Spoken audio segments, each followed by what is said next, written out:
The year was 2087, and Earth had changed a lot.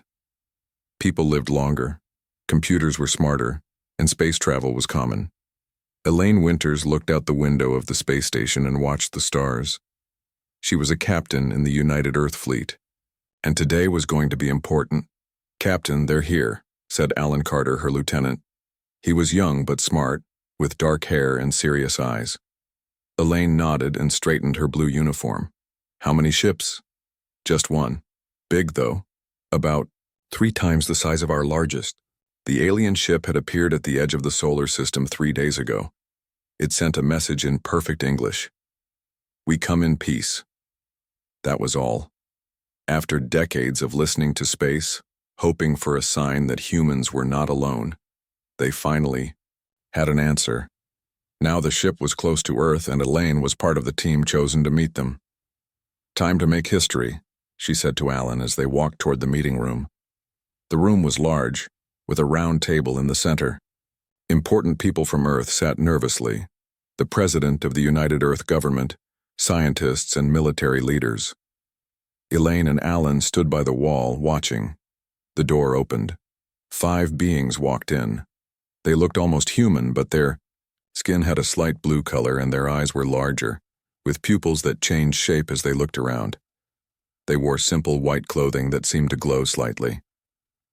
"I am Ambassador Zorv of the Validian Collective," said the tallest one. His voice was smooth and perfect, like he had been speaking English all his life. "We have watched your world for some time. Your recent advances in space travel have qualified you for contact." President Kelly stood up. "Welcome to Earth. We are honored to meet you and hope this begins a friendship between our peoples." Zorv smiled, but something about it made Elaine uncomfortable. It was too perfect, like he had practiced it. Over the next few days, meetings continued. The Validians shared small bits of their technology: medical devices that could heal wounds instantly, energy systems that were cleaner than anything on Earth. But they asked many questions about human military capabilities. "It is standard procedure," explained Commander Krell, the Validian military officer. "We must ensure compatibility between allies." 1 week after first contact, the Validians requested a demonstration of Earth's defense systems. Elaine and Alan were put in charge of showing them the United Earth Fleet's pride, the new targeting system that could hit a target from across the solar system. At the military base, Elaine explained how the system worked while technicians prepared a demonstration. They would fire a non-explosive projectile at a small target near Mars, millions of miles away. "Our accuracy rate is 98.7% at this distance," she said proudly. "Best in our history." Ambassador Zorv and Commander Krell exchanged looks. "Interesting," said Zorv, but his tone suggested he was not impressed. The demonstration began. On the large screen, they watched as the projectile launched from Earth's orbit. It would take several minutes to reach the target. "While we wait," said Commander Krell, "perhaps you could explain why you still use physical projectiles, and why your accuracy is not 100%. Elaine felt her face get warm. Space is complex. There are many variables: solar winds, gravitational fields, radiation pressures. We account for everything we can, but some factors remain unpredictable." Krell made a sound that might have been a laugh. "Unpredictable? The universe follows rules, Captain Winters. With proper calculations, everything is predictable." On the screen, the projectile reached its destination. It hit the target, but not in the center, about 2 inches to the left. "A hit," said Alan, trying to sound positive. The Validians did not try to hide their amusement. "You consider this successful?" asked Zorv. "The target was destroyed," said Elaine firmly. "Yes, but not precisely as intended," said Krell. "Our youngest pilots achieve perfect accuracy before they complete basic education. Our weapons do not miss by inches." He said the word like it was shameful. That evening, at a formal dinner hosted by the president, the conversation turned to cultural exchange. The Validians offered to share more technology and to help improve Earth systems. "Your species has potential," said Ambassador Zorv, raising a glass of water. He had politely declined Earth food and drink. With guidance, you could advance centuries in just decades. That's very generous, Wing, said President Kelly. What would you ask in return? Only cooperation and friendship, said Zorv, and perhaps access to some of your resources. Our world is old, and certain elements are rare for us now. Later, as servers cleared the tables, Elaine stood to the side with Alan. What do you think? She asked quietly. Alan frowned. They're hiding something. The way they laughed at our targeting systems but refused to demonstrate their own. The way they keep asking about our defenses but tell us nothing about theirs. I agree, and they want access to our resources but won't say which ones or how much. Ambassador Zorv approached them, smiling his perfect smile. Captain Winters, your presence has been requested at tomorrow's technical exchange. We would like to discuss potential improvements to your quaint defensive systems. We look forward to it, Ambassador, said Elaine, forcing a smile. After Zorv walked away, Alan whispered, Did he just call our best military technology quaint? Yes, said Elaine, and I don't like it. That night, Elaine couldn't sleep. Something about the Validians bothered her. They were too perfect, too sure of themselves. She thought about their laughter during the targeting demonstration. Our weapons do not miss, Commander Krell had said. Was it pride or a threat? She got up and went to her computer. Show me the Validian ship, she said. The screen showed the alien vessel orbiting Earth. It was beautiful with smooth lines and blue lights. But now she noticed something she had missed before. What looked like weapon ports along its sides, currently closed.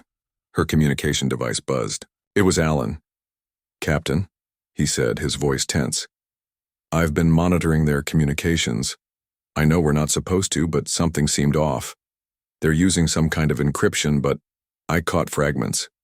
They're talking to someone else, far away. I think there are more ships coming. Elaine felt cold. Keep monitoring. Don't tell anyone else yet. We need more information before we sound an alarm. Yes, Captain. One more thing. They keep using a phrase I can't translate. Something about harvest or collection. After she ended the call, Elaine looked back at the Validian ship on her screen. Its perfect, smooth shape no longer seemed beautiful. It looked predatory, like a shark circling its prey. The Validians had laughed at human aim.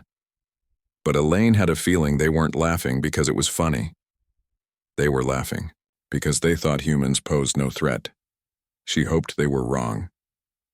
6 months had passed since the Validians arrived. Their ship still orbited Earth and 2 more had joined it. The aliens called it a cultural exchange program, but Elaine Winters had her doubts. Elaine sat at her desk, looking at reports. The Validians had given Earth new medical technology. People who were sick for years were now healthy. They had also shared energy technology that made power cheaper and cleaner. Many world leaders thought the aliens were wonderful friends, but Elaine saw something different. The Validians now had access to Earth's defense systems for what they called compatibility assessment. They had officers stationed at every major military base on Earth and on the Moon, and they still refused to demonstrate their own weapons. Her computer beeped. It was a message from Alan. Need to see you. Found something. My office now. Elaine walked quickly through the hallways of the United Earth Fleet headquarters. When she reached Alan's office, she found him with a woman she didn't know. Captain, this is Dr. Samantha Wells, said Alan. She works in xenolinguistics. Samantha was short with curly red hair. She looked tired, with dark circles under her eyes. Lieutenant Carter reached out to me 2 months ago, she explained. He asked for help decoding the Validian communications he was monitoring. You're still doing that? Asked Elaine. Even after President Kelly ordered us to stop? Alan nodded. I had a bad feeling, and I was right. He turned to his computer and showed her a screen full of strange symbols. This is a Validian message I intercepted yesterday. Dr. Wells has been working on their language, and she can now translate parts of it. Samantha pointed to the screen. It's a message to someone, outside our solar system. The Validians call them the Fleet. They talk about Earth's defenses being adequately assessed, and something called Phase 2 beginning soon. Elaine felt cold. What is Phase 2? We don't know exactly, said Alan. But look at this. He showed another message. This one mentions something about resource extraction and minimal resistance expected. They're planning to take something from Earth, said Samantha, and they don't expect us to be able to fight back. Elaine sat down, trying to process this information. Have you found anything else? Samantha nodded. Yes, and it's worse. I found references to 12 other planets. I think the Validians have done this before. They make friends, learn about defenses, then take what they want. We need to tell President Kelly, said Elaine. That's the problem, said Alan. Who will believe us? The Validians have brought gifts that have changed life on Earth. Their medicine has saved thousands of lives, and we only have fragments of messages that we obtained by spying, which the President specifically ordered us not to do. Elaine thought for a moment. We need more proof. Something clear that even the biggest Validian supporters can't ignore. The next day, Elaine went to a meeting with Ambassador Zorv and Commander Krell. It was about defense integration. The Validians wanted to connect their ship's systems to Earth's defense grid. It will allow for better coordination, explained Zorv with his perfect smile. In case of an external threat, we can protect Earth together. What external threat are you concerned about, Ambassador? Asked Elaine. Zorv's smile didn't change. The universe is vast, Captain Winters. There are many dangers. We simply wish to be prepared. Of course, said Elaine. But before we connect our systems, perhaps you could share information about your own defensive capabilities? We still haven't seen a demonstration of your weapons. Commander Krell made a dismissive gesture. Our systems are far too advanced to interface directly with yours. We would need to create special connections, which is why we need access to your grid. Elaine noticed that they had avoided showing their weapons again, but she nodded as if satisfied. I understand. I'll pass your request to my superiors. After the meeting, Elaine went to find Alan and Samantha. They had moved their operation to a small, unused storage room in the basement of the fleet headquarters. It wasn't comfortable, but it was secure. How did the meeting go? Asked Alan. They're pushing for access to our entire defense grid now, said Elaine. And they still won't show us their weapons. Samantha looked up from her computer. I've found something new. The Validians have a huge energy signature at the edge of our solar system. It appears and disappears. I think they're hiding something big out there. Alan nodded. I've seen those energy spikes too. They last for just seconds, then vanish, almost like something is jumping in and out of faster-than-light travel. More ships? Asked Elaine. Maybe, said Samantha. Or maybe something worse. A week later, news came that changed everything. A research station near Jupiter had been destroyed. 57 people were dead. The Validians said it was an accident. One of their cruisers had experienced a sensor malfunction and fired on the station. Ambassador Zorv offered his deepest regrets and promised compensation to the families of those who died. But when President Kelly asked to inspect the Validian cruiser that fired the shot, Zorv refused. It would violate our security protocols, he said. But I assure you, steps have been taken to prevent such a tragic error from occurring again. Elaine watched the press conference on her computer. Beside her, Alan and Samantha looked equally disturbed. They killed 57 people and called it an accident, said Alan. And we're just accepting that? This is how it starts, said Samantha. Based on the fragments I've translated, this is their pattern. A small incident to test response. If the planet accepts it, they move to larger actions. Elaine made a decision. We're going to President Kelly with what we know. Now. Even if it's not enough proof, we have to try.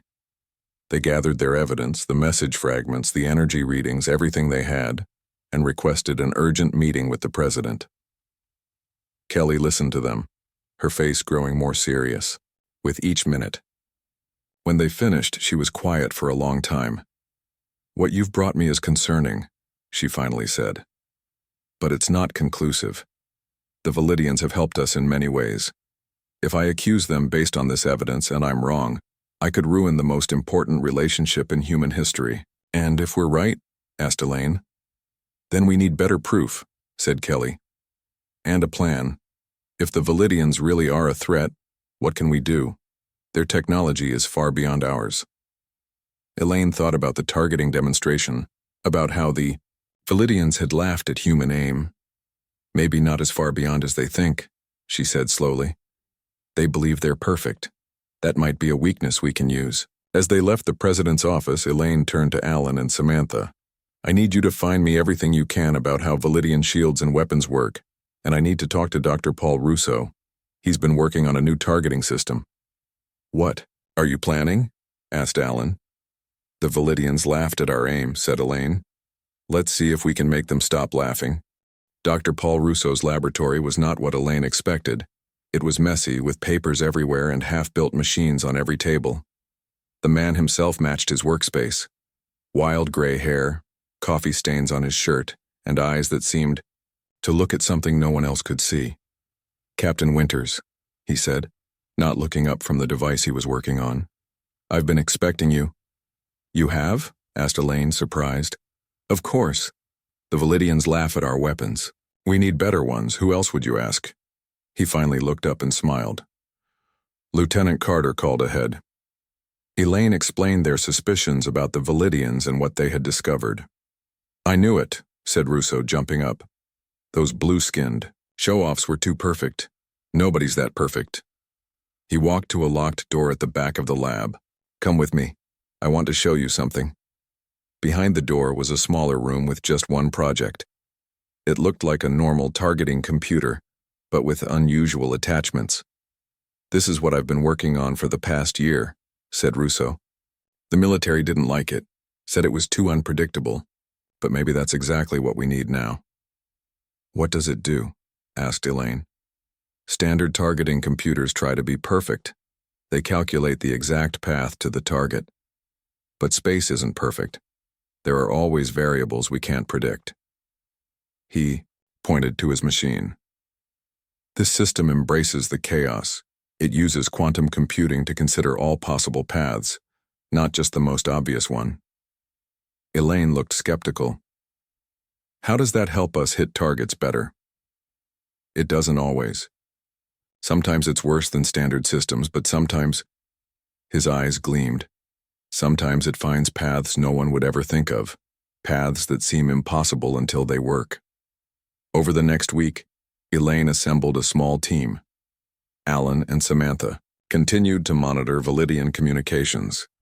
Dr. Russo worked on his targeting system, and they added Jack Monroe, a weapons specialist who had been studying the little they knew about Validian shields. They worked in secret, using a small testing facility far from the main base. President Kelly gave them unofficial approval but no official support. She still hoped the Validians were not the threat they feared. One day, Jack made an important discovery. I've been analyzing the readings we got when the Validian ships first arrived, he said, showing them a series of data on his screen. Their shields fluctuate in a complex pattern, but it's not random. There's a rhythm to it. How does that help us? Asked Alan. Their shields are strongest at the points where they expect to be hit, explained Jack, where a perfect targeting system would aim. But there are microseconds where other areas are vulnerable. Dr. Russo's eyes widened. They're defending against perfect aim, against predictable attacks. And your system isn't predictable, said Elaine. Exactly. Russo clapped his hands. It's like they've prepared for a boxer who always throws straight punches. But what if we throw a hook instead? Or better yet, what if our punches follow paths they can't predict? They worked day and night to combine Jack's shield analysis with Russo's targeting system. They had one shot at this. If they were wrong about the Validians, they would destroy years of peaceful relations. If they were right but their plan failed, Earth might have no defense against what would come next. Then, one morning, everything changed. At the edge of the solar system, near Neptune, dozens of ships appeared. They were Validian vessels, larger than the ones orbiting Earth, and they were moving toward the planet. Ambassador Zorv requested an emergency meeting with world leaders. His perfect smile was gone. We have received disturbing information, he announced. A hostile force is approaching your system. For your protection, we must ask that you place your defensive systems under our complete control. It is the only way we can guarantee your safety. President Kelly looked at Elaine, who was standing at the back of the room. Elaine shook her head, slightly. We appreciate your concern, Ambassador, said Kelly carefully. But we would like more information about this threat. Our long-range scanners show Validian ships, not an unknown force. Zorv's face hardened. Those are protective vessels sent by our people. The threat is behind them, not yet visible to your primitive technology. Then perhaps you could share your sensor data with us, suggested Kelly. So we can see this threat ourselves. For a moment, Zorv said nothing. Then he stood up straight. I see you do not trust us despite all we have done for your people. This is unfortunate. He touched a device on his wrist. Commander Krell, initiate emergency protocol. The lights in the room flickered. Around the world, power grid suddenly failed. The Validian ships in orbit moved into new positions. Zorv looked at the shocked faces around him. Your technology is now under our control. Your weapon systems are disabled. The vessels approaching Earth are not a protective force, they are our extraction fleet. We have found this planet rich in resources we need. Your people will be relocated to designated areas. You mean conquered, said Kelly. Like the 12 other worlds before us. Surprise flashed across Zorv's face. You know about the others? Impressive, but it changes nothing. Your weapons cannot harm us. Your aim, as we have seen, is laughably imprecise. Elaine stepped forward. Ambassador, we request 24 hours to prepare our people for this transition. Zorv considered this. Very well. A reasonable request. You have 1 day to inform your population. Then the extraction begins. He and his guards left the room. As soon as they were gone, Elaine turned to Kelly. We need to launch now. Our facility wasn't on the main power grid. Russo's system should still be operational. Kelly nodded. Do it, you have full authority. Elaine rushed from the building. She called Alan. Meet me at the facility, it's happening. 3 hours later they were ready. They had loaded Russo's targeting system onto the UES Defiant, a small but fast ship. The weapon was a gravimetric torpedo, not powerful enough to destroy a Validian command ship, but they hoped it could disable its main systems. The torpedo will follow an unusual path, explained Russo as they prepared to launch. It will look like a miss. The Validians might not even try to stop it because it will seem so far off target. And their shields? Asked Elaine. Jack's analysis shows they fluctuate every 3.7 seconds. There's a moment of vulnerability at the rear section. If our timing is perfect, we can slip past their shields. Elaine took her position on the bridge of the Defiant. Let's show them what human aim can really do. The ship launched from Earth and headed toward the approaching Validian fleet. One small ship against dozens of advanced alien vessels. It seemed hopeless. When they were in range, Elaine gave the order. Launch the torpedo. The weapon shot from the Defiant, immediately veering off in a direction that seemed completely wrong. On the screen, they could see it was going to miss the Validian command ship by a large margin. The Validians didn't even try to stop it. Why would they? It was clearly a failed shot from humans who couldn't aim. But then the torpedo curved, using the gravity of space debris to change direction. It looped around and approached the Validian ship from behind, at the exact moment when their shields were at their weakest point. The impact was small, but precise. The Validian command ship's engines failed. Its lights flickered and went dark. For the first time in their military history, the Validians had been hit, and they were no longer laughing. Silence filled the bridge of the UES Defiant. On the screen, the Validian command ship floated dark and powerless. No one had expected their plan to actually work. Alan was the first to speak. We hit them, he said in disbelief. We actually hit them. We need to act fast, said Elaine. They'll recover soon. She opened a communication channel to Earth. President Kelly, the shot was successful. The Validian command ship is disabled. but we don't know for how long. Kelly's voice came through clearly. Good work, Captain. We're seeing confusion among the Validian ships in orbit. They're trying to contact their commander but getting no response. Elaine turned to her crew. This is our chance. We need to make contact with the other ships in the extraction fleet. They need to know their perfect defense isn't perfect anymore. She opened a channel to the nearest Validian ship. After a few moments, a face appeared on the screen. It was Commander Krell looking shocked and angry. How? He demanded. How did you hit our command ship? Our shields have never failed before. You laughed at our imperfection, said Elaine calmly. But there's something beautiful in the chaos of human targeting. We embrace variables you never considered. Krell's eyes narrowed. This changes nothing. Our fleet still outnumbers your defenses. You caught us by surprise once. It will not happen again. The screen went dark. Alan looked at Elaine with worry. He's right. We have one weapon system that works against them and they're already adapting. Then we need more weapons, said Elaine. She turned to Dr. Russo. How quickly can you reproduce your targeting system? Russo scratched his head. The hardware isn't complicated. With help, we could outfit maybe 10 ships in 48 hours. But that's not enough to fight their entire fleet. We also need allies, said Samantha, who had been quiet until now. The fragments I translated mentioned 12 other worlds the Validians conquered. Some of those species might still exist, living under Validian control. Elaine nodded. If we could contact them, share our technology. The Validians gave us communication systems that can reach further than our own, said Alan. We could use those. They'll be monitoring all communication, warned Jack. Not if we use their own encryption against them, said Samantha with a small smile. I've been studying their codes for months. Back on Earth, things were moving quickly. The world now knew the truth about the Validians. People were scared, but they were also angry. The aliens had pretended to be friends while planning to take over their planet. President Kelly gathered Earth's best scientists and engineers. They worked with Dr. Russo to build more targeting systems like the one on the Defiant. Military bases around the world prepared what weapons they had.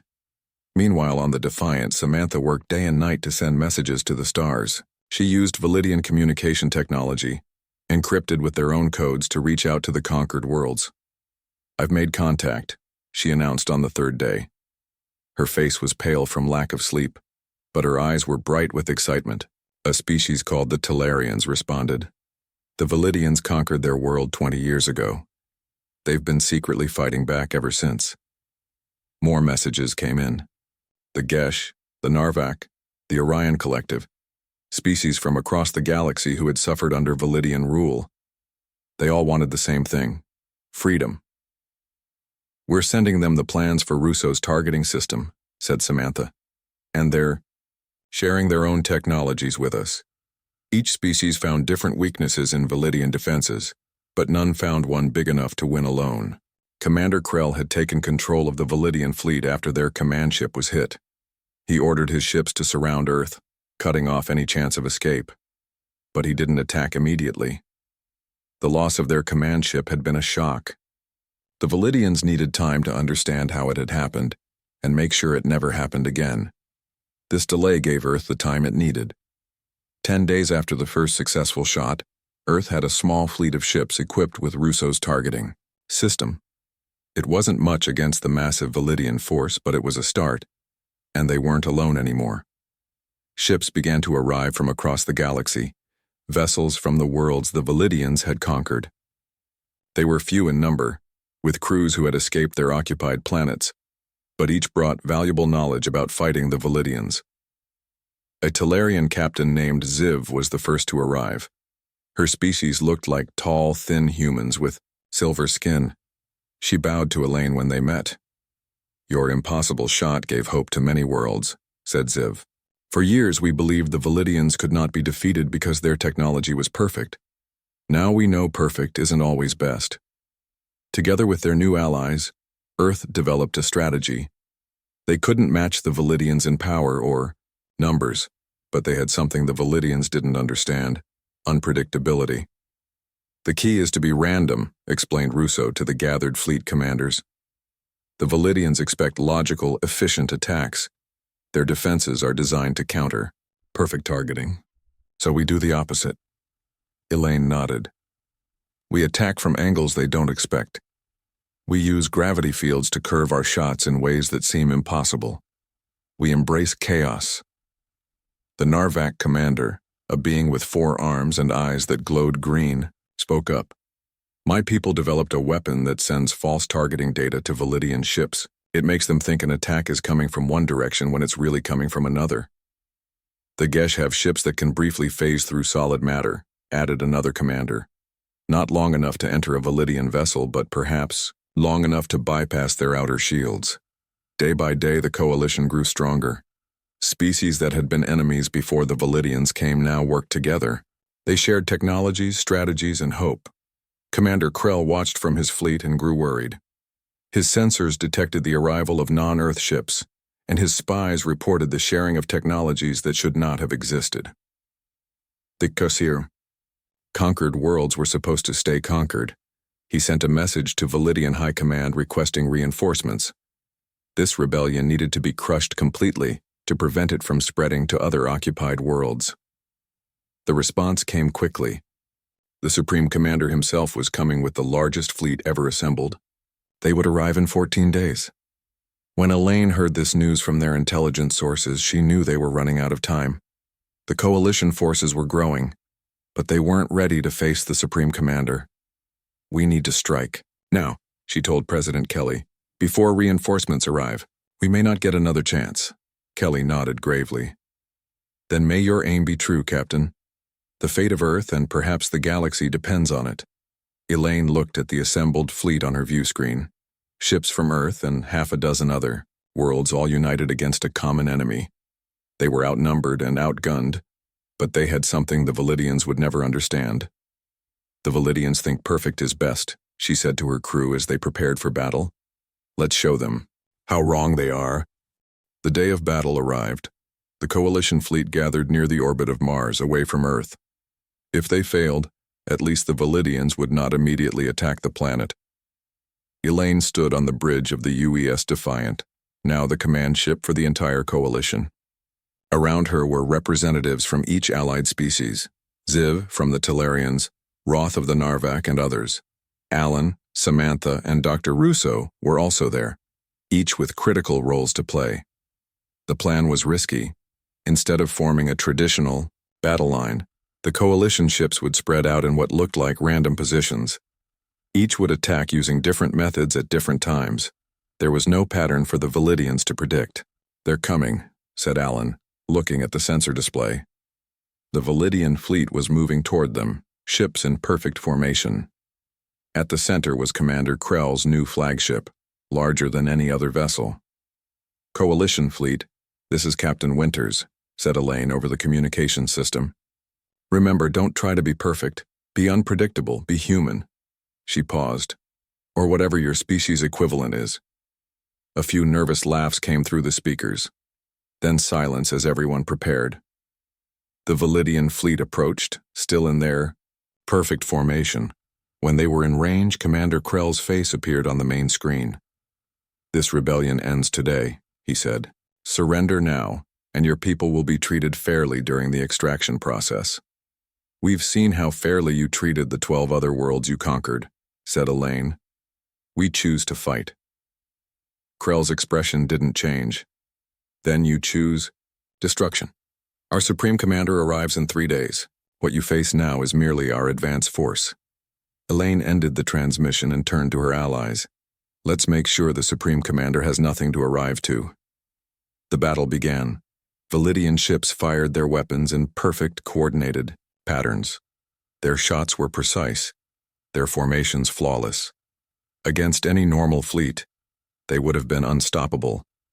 But this wasn't a normal fleet. The coalition ships moved in ways that made no sense, following paths that seemed random. They fired weapons that curved around obstacles, appeared to miss, then hit from impossible angles. A Talarian ship would dart forward, draw Validian fire, then vanish behind a small moon. A Narvac vessel would send false targeting data, making Validians fire at empty space. Earth ships used Russo's system to fire shots that looped around debris fields before finding their targets. It was chaos, beautiful, planned chaos. "It's working," said Alan after 30 minutes of battle. "We've disabled 6 of their ships and they haven't hit any of ours yet." But the Validians were learning. Their ships began to spread out, breaking their perfect formation. They started firing in less predictable patterns. "They're adapting," said Ziv with concern. "They see our strategy and are changing theirs." Elaine nodded. "We expected this. Time for Phase 2. Phase 2 was even more chaotic. Now the coalition ships began working in small groups of 2 or 3, each group with ships from different species using different technologies. One group would attack, then quickly retreat while another took its place from a different direction. The battle continued for hours. Both sides took losses. 3 coalition ships were destroyed, and a dozen more damaged. But the Validians lost 17 vessels, unheard of in their military history. Then, suddenly, a new ship appeared at the edge of the battle. It was massive, at least 3 times the size of Krell's flagship.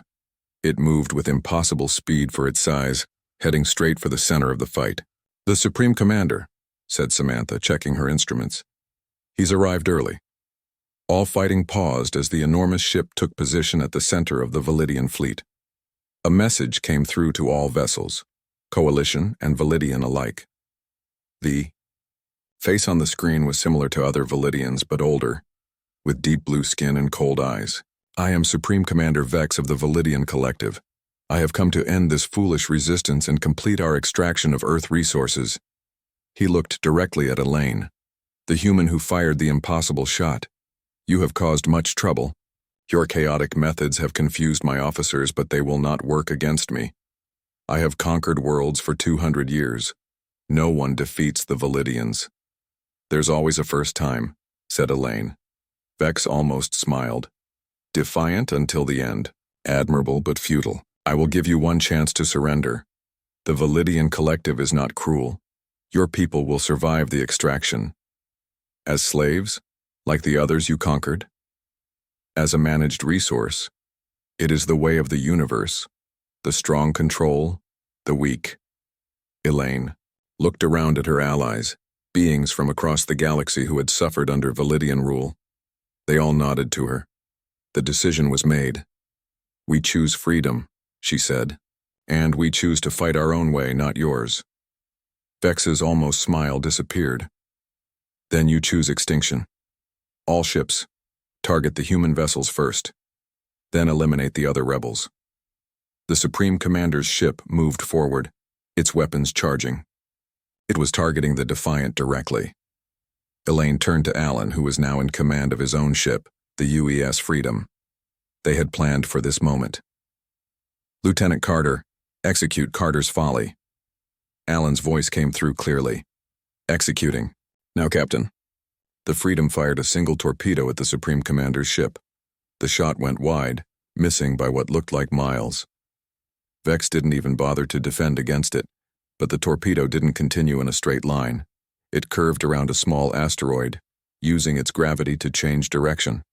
Then it looped past a damaged Validian ship, coming close enough to be pulled by its failing engine's gravity field. Next, it swung around a small moon. Each time, it changed direction in ways no normal weapon could. On the Supreme Commander's ship, alarms finally began to sound. The torpedo was approaching from behind from an angle their shields weren't designed to defend. It had followed a path no Validian would ever have calculated, through 4 different gravity fields, taking a route that seemed completely impossible. "Adjust shields," ordered Vex, but it was too late. The torpedo struck the Supreme Commander's ship at its weakest point.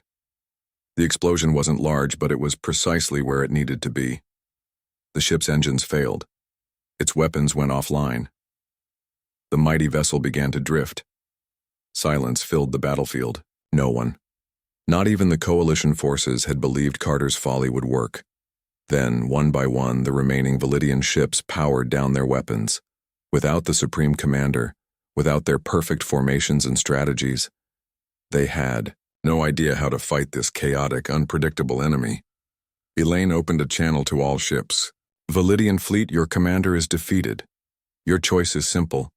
Retreat beyond our solar system and never return, or face destruction. We have shared our technology with every world you've conquered. Your perfect defense is no longer perfect. Hours. Later, in the quiet aftermath of battle, Elaine stood at the window of the Defiant, watching the Validian ships retreat. Beside her stood Ziv, Roth, and representatives from other liberated worlds. "What will happen now?" asked Ziv. "Now we rebuild," said Elaine. "Together, the Validians won because they kept everyone separated.